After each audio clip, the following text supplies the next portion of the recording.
Welcome to Eye to Eye for Sunday, July 21st. Coming up, bullying isn't just a problem for kids. Adults have to deal with it too.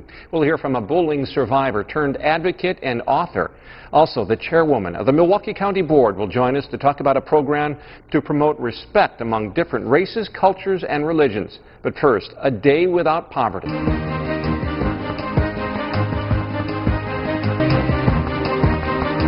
There's been a lot of attention on bullying among children and teenagers, but how about adults? CBS 58's Michele McCormick sat down recently with a bullying survivor turned advocate and author who says too often witnesses don't speak up about it. I'm not going to sit here and be ganged up on once again by everyone else. Oh, here we go with the bullying. Why are you looking at me? It's become a major plot line on The Real Housewives of Orange County, adult bullying. Why does everybody have to get out? You get out! And while not the cause, there is concern that actually using this type of behavior for entertainment has allowed everyday citizens in the workplace to engage in public belittling without repercussions. And you think it's now part of a trend because people find pleasure or entertainment? Yeah.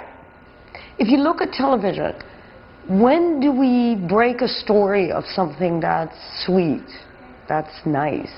We're not interested. Author Gabriella van Rij has written a book called With All My Might. It recounts her own personal struggle, being bullied as a child because of her ethnicity, then bullied and harassed at work as a young professional because of her gender. But I think we pay no attention to the adults because how are you going to have an adult victim that wants to come and talk about it? She equates office bullying to Newton's cradle, that the bully and the target always have co-workers, silent witnesses, in the middle to watch the attack. I think by them being there, the bully has momentum. If they go away, the bully has nothing. The reasons why they don't speak up are varied, but the result is the same. Human resources left with a he said, she said situation. So an active witness for me can change the whole situation. Until this cultural or societal shift takes place, she fears the bully is only emboldened, the target left to suffer, usually deciding to move away, or in her case, attempt suicide. You feel so outcast, so isolated, that I think it is easy to make that leap in the wrong direction for many of us. I think we don't help enough. I hear of people asking help to others, and they're refused. Van Rij says there has been great work at the teen level because of the alarming rate of suicides. But she thinks the number of adult suicides caused by bullying might be comparable. Recently, this video of an office bully went viral. A software company supervisor in Singapore shown slapping a 29-year-old male intern.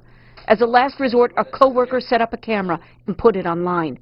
Van Rij says in America, most companies have anonymous reporting policies, which should encourage witnesses to come forward. We're always scared of the people that have more power within the workforce. Why would we?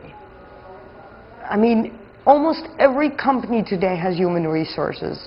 Their rights in the United States, freedom of speech, there's all this stuff. But we don't dare to say, me today, I mean, I wasn't that courageous at 28, but today I would go up to my boss first, the one that's harassing me, and say, could this stop, please? And if there was no reaction or no nothing, I would go to human resources. And if that wouldn't work, there's still other groups out there that would actually help and investigate. But again, if that witness, the bystander, doesn't walk away, I don't think the bully has anything to do. She says it is critical for witness or target to keep records. I mean, I think today they have like 9 different forms of bullying. But I think that if an adult, for example, if I was tomorrow bullied in the workforce, I would record it. I would literally say this day, this and this happened. Those were the witnesses, and it's non-stop in public. Because if you really watch a bully, it's always public. There's always a witness. Because they need that momentum. They need that power. If you call upon someone because they don't do their work within the cubicle of your office, I'm sorry, that's not bullying. That's tough. I agree. But that's all. That's not going to make me feel isolated. That's not going to make me feel humiliated. And I think that's where the big difference lies. And that while many feel lawsuits and their repercussions negative impact to their career, she thinks a forward approach, addressing the bully face to face, might have an unanticipated outcome that is best for all. But if you talk to a bully, if you really talk to that person without aggression, a lot of sadness comes out. It's actually really sad. I think the person who is a bully has so many issues, much more than a victim does, and feels really almost intolerant about himself. He or she is really nasty. And unfortunately, I think in the workplace it's more women than men. I don't have the statistics of that, but I think women have one more issue than men don't have, and that's competition.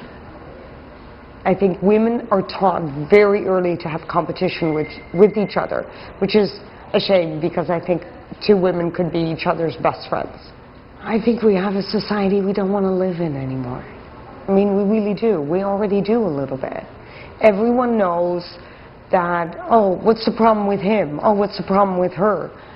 But we don't understand that change starts with us. So if I'm the witness, I'm telling you, I'm going to go passionately out there and try to make a change into the adult bullying, because you can't live like that.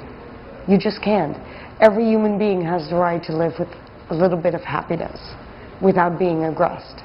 And if it's for security that you stay in a job, again, I would say, if you have no children to raise anymore, then go find a job that's just, I know, maybe economically not advantageous, but at least you'd be happy.